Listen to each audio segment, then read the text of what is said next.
Muito obrigada por este primeiro momento da ADAM, que celebra já uma década, como o tempo passou tão rápido.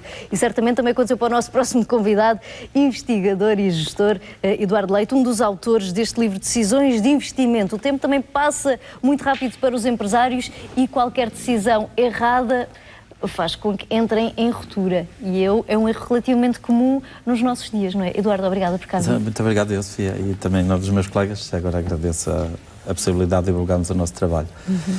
Sem dúvida, cometer erros, embora seja uma grande fonte de aprendizagem, não é? Com os erros normalmente aprende-se muito quando se usam bem, mas é de evitar cometê-los, logicamente, cometendo-se, normalmente pagam-se bastante caros. Este livro trata-se de um projeto que eu e os meus colegas fizemos da reunião, a sistematização da maior parte dos conteúdos que usamos nas aulas, nas respectivas universidades, e, na verdade, ensina-nos como elaborar, do princípio, eu diria, até o fim, um projeto de investimento e chama a atenção portanto, dos seus utilizadores, dedicado mais aos alunos, mas também, logicamente, aos empresários, e que eles, antes de se meterem na aventura, que hoje em dia realmente não está para aventuras, hoje em dia estamos num mercado em que a nova tendência é aquilo que chamamos o modelo de desenvolvimento da hélice tripla, não é? Que é um desenvolvimento em que assenta no conhecimento e na inovação, em que as pessoas têm que estar altamente preparadas. Daí esta tendência nova em que esta fusão de interesses, a aproximação da universidade às empresas e também a colaboração dos governos a nível local e a nível nacional, que permite com que realmente os empresários e toda esta partilha de conhecimento e interesses sejam a grande arma de futuro. Daí que antes de começarmos algum tipo de aventura, convém dar, não digo que seja neste manual, mas manuais deste tipo, realmente porque não é mais possível como era anteriormente. A maior parte dos empresários começavam com relativamente pouca instrução, às vezes até sem instrução nenhuma, e há grandes casos de sucesso em termos económicos, mas hoje começam a ser mais difíceis em termos de mercado, sem dúvida. Em termos de startups, acaba sendo um bom motor de arranque, não é? Sem dúvida, eu diria que eu tenho experiência particular com a Startup Madeira e desde o início do acolhimento da ideia até depois, logicamente, os primeiros passos para a implementação, porque logicamente não chega só a ter a ideia, é preciso começar a trabalhar e explorar todos estes assuntos que estão aqui, fazer desde aquelas análises mais comuns, que são a análise SWOT, a análise PEST, e depois passar para cálculos, ver realmente a viabilidade do investimento, porque senão, como a Sofia disse muito bem, os negócios acabam por morrer ao fim de 1 ano ou 2, porque não foi investido esse tempo prévio em planeamento. Ora, ao não se fazer esse investimento em planeamento, logicamente que à frente as coisas vão faltar, precisamente por falta de planeamento e de conhecimento. E quando falamos de planeamento, temos que projetar muito bem, e eu achei interessante a forma como delinearam desde os critérios, em que temos de ter o objetivo, a dimensão e a relação, não é? Exatamente. Portanto, começamos logo por uma tríade muito importante. Se nós não tivermos isto solidificado, a partir daí os erros serão muito crassos e vamos entrar em bancarrota. Sem dúvida. Isso é uma das coisas que, logo no início, eu, por exemplo, nas minhas aulas estimulo, e nesta disciplina em particular, muitos dos meus alunos a tentarem fazer um caso prático, em que eles tentem levar a ideia, não só da teoria, que é a nossa função principal dentro da universidade, mas depois tentar levar à prática, inclusive incentivo os que tenham reuniões na universidade e na startup para aprofundar as suas ideias.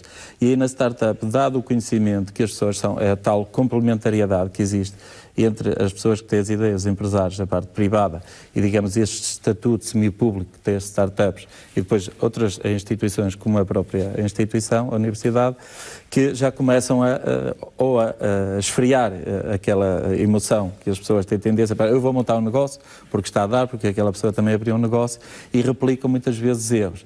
Então ali já há como que um polimento, um aferimento de ver se a ideia realmente, por exemplo, no caso de startups, que são tendencialmente empresas com um crescimento acelerado, não é?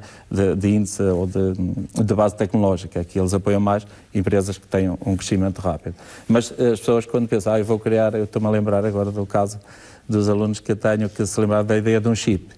Eu não vou dizer qual é a ideia porque ainda está na base deles. Ainda não registaram o patente. Ainda não registaram não podemos falar do chip. Mas no início já os alertei, então para terem reuniões preliminares na startup, que logicamente já têm o conhecimento prévio de outros projetos, já os encaminha para os lugares certos, independente, antes de chegarem, por exemplo, a começarem a colocar o seu dinheiro no investimento, depois de pensar a própria banca. Atualmente também a banca já não está tão receptiva ao mercado, só em alguns projetos, então há meios de financiamento alternativos, que, por exemplo, é o lugar certo para termos esse tipo de aconselhamento, sem dúvida.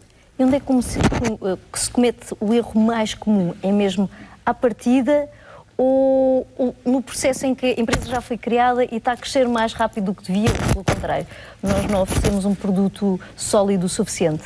Eu penso que quando nós latinos temos coisas boas e coisas más, mas uma das coisas más nos negócios é a emoção. Nós não fazemos as coisas, nós fazemos muito por emoção, então lembramos, por exemplo, sei lá, estamos em casa e temos a ideia de fazer um negócio, mas a ideia precisa de muito trabalho preliminar. E se essa ideia avançar para o terreno sem fazer esse trabalho preliminar, ela vai andar alguns passos e, com certeza, vai morrer. Depois, outras ideias são quando não são calculadas as suas fontes, por exemplo, de financiamento, quando os capitais próprios se esgotam, depois quando vamos bater à banca, por exemplo, já numa fase fragilizada em que a banca também não nos acolhe. Nem todas as ideias também são consideradas inovadoras e tem esse apoio, por exemplo, de um grupo de Business Angels para apoiar essa ideia. Então, nesse período em que a pessoa tem que ter muita resiliência, eu diria que é uma grande característica que os empreendedores têm que ter. Eles têm que acreditar mais que toda a gente na ideia que têm e têm que se rodear muito bem de consultores, desse tipo de apoios e ter uma resiliência para ultrapassar determinadas fases. Quando as pessoas, logicamente, não têm essa resiliência ou fizeram simplesmente por emoção, não trabalharam na base racional do seu projeto, a verdade é que esse projeto vai terminar por dar errado e quando as coisas dão errado em termos de empresas, elas são muito bonitas quando correm bem, mas quando correm mal são... É bem feito. Uma dor de cabeça, exatamente.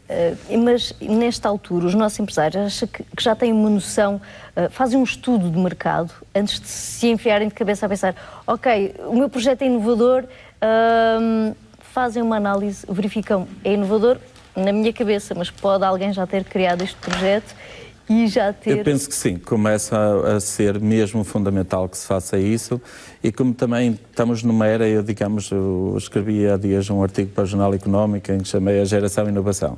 Nós estamos a viver um tempo de conhecimento e de inovação e também há a comunicação social reforça muito isso e um caso recente é a organização da Web Summit em Lisboa, em que, por exemplo, a Startup Madeira também participa e leva empresas convidadas. Digamos que há um conceito em que já um contexto, um enquadramento em que se começa a sentir que realmente não se pode facilitar e portanto, as pessoas já vão mais preparadas para as ideias. Eu diria que neste momento grande parte das empresas, e também já começa a ser mais comum, que há muita gente com doutoramento que não fica só na universidade, que se aventura nas empresas. Isso era uma coisa quase impossível de acontecer há uns anos esta parte. E isso porquê? Porque eles detectaram que eu tenho o conhecimento e só lhes faltava pôr na prática. Então estão a aproveitar ao abrigo de parcerias e diferentes estratégias, estão a procurar implementar os seus projetos. Porque o outro já não tem mais espaço, realmente. Então isto é uma boa ferramenta de trabalho para os nossos empresários, para os estudantes que querem enverdar para a área empresarial. Sem dúvida, sem dúvida. Aliás, o livro teve a apresentação do Dr. Jorge Faria, a quem eu também agradeço, que é o responsável pelos fundos a nível da região e portanto, ele próprio defende e sabe que na sua organização que apoia os mais diversos projetos a nível regional e alguns com fundos, ou a grande parte com fundos comunitários, e realmente os projetos hoje em dia têm que ser devidamente planeados, sistematizados, têm que ir bem elaborados, porque os técnicos, cada vez que os corrigem, também estão altamente preparados e recusam ou devolvem projetos, mesmo durante o período.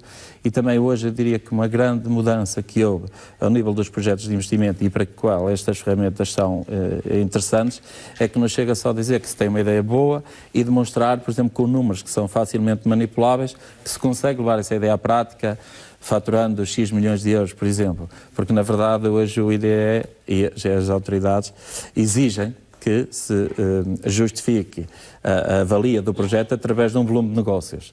Que esse volume de negócio é que os vai ressarcir, logicamente, ao longo do tempo, do dinheiro que investiram no projeto através dos impostos. Logicamente que é muito saudável, ninguém dá nada a ninguém.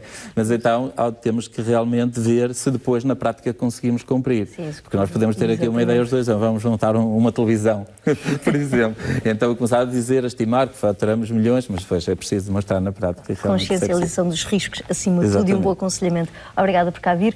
representar isto que é um projeto coletivo do Eduardo Leite, Amélia Ferreira de Silva, Antonieta Lima, Teresa Candeias e Nelson Duarte. Estas decisões de investimento são fulcrais para quem quer enverdar pelo mundo empresarial. Vamos ficar agora com mais um momento de dança da Adam.